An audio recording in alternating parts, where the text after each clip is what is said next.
Hello guys, welcome back to my channel. ఈరోజు టాపిక్లో మన డైలీ లైఫ్లో ఇలా మాట్లాడుతూ ఉంటాము. అతను మాట్లాడే విధానం నాకు నచ్చుతుంది, ఆమె మాట్లాడే విధానం అంటే నాకు చాలా ఇష్టం, అతను చూపించే విధానం చాలా నచ్చింది, అతను చూపించే విధానం నాకు నచ్చలేదు. సో ఇలాంటి సెంటెన్సెస్ మన డైలీ లైఫ్లో మాట్లాడుతూనే ఉంటాము. సో ఇలాంటి సెంటెన్సెస్ని ఇంగ్లీష్లో ఎలా చెప్పాలో ఈరోజు టాపిక్లో మీకు క్లియర్గా ఎక్స్ప్లెయిన్ చేస్తాను. సో కొన్ని సెంటెన్సెస్ చూద్దాం, then you can understand clearly. అతను మాట్లాడే విధానం నాకు నచ్చుతుంది. దీన్ని ఎలా చెప్పొచ్చు? మనం జనరల్గా ఇలా అంటూ ఉంటాం కదా, ఆమె మాట్లాడే విధానం నాకు నచ్చుతుంది, అతను మాట్లాడే విధానం నాకు నచ్చుతుంది, ఇలా అంటూ ఉంటాం కదా. సో దీన్ని మనం ఇంగ్లీష్లో ఎలా చెప్పొచ్చు అంటే I like the way he speaks. I like the way he speaks అంటే అతను మాట్లాడే విధానం నాకు నచ్చుతుంది అని. ఆమె మాట్లాడే విధానం నాకు నచ్చుతుంది అంటే ఎలా చెప్పాలి? I like the way she speaks అంటే ఆమె మాట్లాడే విధానం నాకు నచ్చుతుంది అని. ఆమె మాట్లాడే విధానం నాకు నచ్చింది అని చెప్పాలి. నచ్చుతుంది వేరు, నచ్చింది వేరు కదా. నచ్చింది అంటే పాస్ట్ కిందకి వచ్చేస్తుంది. సో పాస్ట్లో ఎలా చెప్పొచ్చు? ఆమె మాట్లాడే విధానం నాకు నచ్చింది అనాలి. సో దీన్ని మనం ఎలా చెప్పొచ్చు అంటే I like the way she spoke అంటే ఆమె మాట్లాడే విధానం నాకు నచ్చింది అని.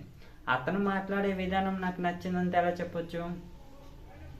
I liked the way he spoke. I liked the way he spoke అంటే అతను మాట్లాడే విధానం నాకు నచ్చింది అని. అతను మాట్లాడే విధానం నాకు నచ్చదు అని చెప్పాలి. దీన్ని ఎలా చెప్పొచ్చు? I don't like the way he speaks. I don't like the way he speaks అంటే అతను మాట్లాడే విధానం నాకు నచ్చదు అని. నెక్స్ట్ చూద్దాం. ఆమె నేర్చుకునే విధానం నాకు నచ్చలేదు. దీన్ని ఎలా చెప్పొచ్చు? I didn't like the way she learned. I didn't like the way she learned అంటే ఆమె నేర్చుకునే పద్ధతి నాకు నచ్చలేదు. నేర్చుకునే విధానం, నేర్చుకునే పద్ధతి ఇలా అంటూ ఉంటాం కదా. సో ఆమె నేర్చుకునే విధానం నాకు నచ్చలేదు అని. ఓకేనా? ఆమె నేర్చుకునే పద్ధతి నాకు నచ్చింది అని చెప్పాలి. దీన్ని ఎలా చెప్పొచ్చు? I liked the way she learns.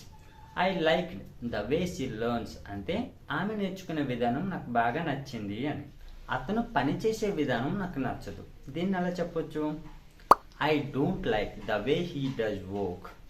I don't like the way he does work అంటే అతను పనిచేసే విధానం నాకు నచ్చదు అని. అతను పనిచేసే విధానం నాకు నచ్చుతుంది అంటే ఎలా చెప్పాలి? I like the way he does work. I like the way he does work అంటే అతను పనిచేసే విధానం నాకు నచ్చుతుంది అని. సో దీన్ని మనం ఇంగ్లీష్లో ఇలా చెప్పొచ్చు. ఆమె ఇంగ్లీష్లో మాట్లాడే విధానం నాకు నచ్చలేదు. ఆమె ఇంగ్లీష్లో మాట్లాడే విధానం నాకు నచ్చలేదు. దీన్ని ఎలా చెప్పొచ్చు?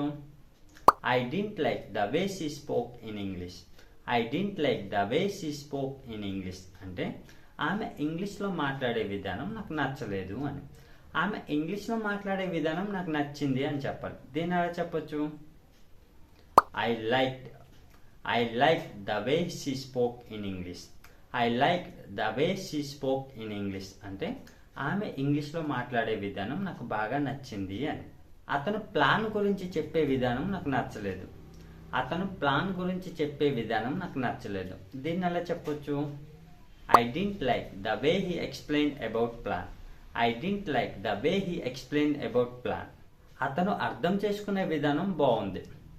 అతను అర్థం చేసుకునే విధానం బాగుంది. దీన్ని ఎలా చెప్పొచ్చు? It's good the way he understands. It's good the way he understands అంటే అతను అర్థం చేసుకునే విధానం బాగుంది. సో దీన్ని మనం ఇంగ్లీష్లో ఇలా చెప్పొచ్చు. నువ్వు నేర్చుకునే విధానం నాకు నచ్చింది. సో ఈ సెంటెన్స్ని ఇంగ్లీష్లో ఎలా చెప్పాలో కామెంట్ బాక్స్లో కామెంట్ చేయండి.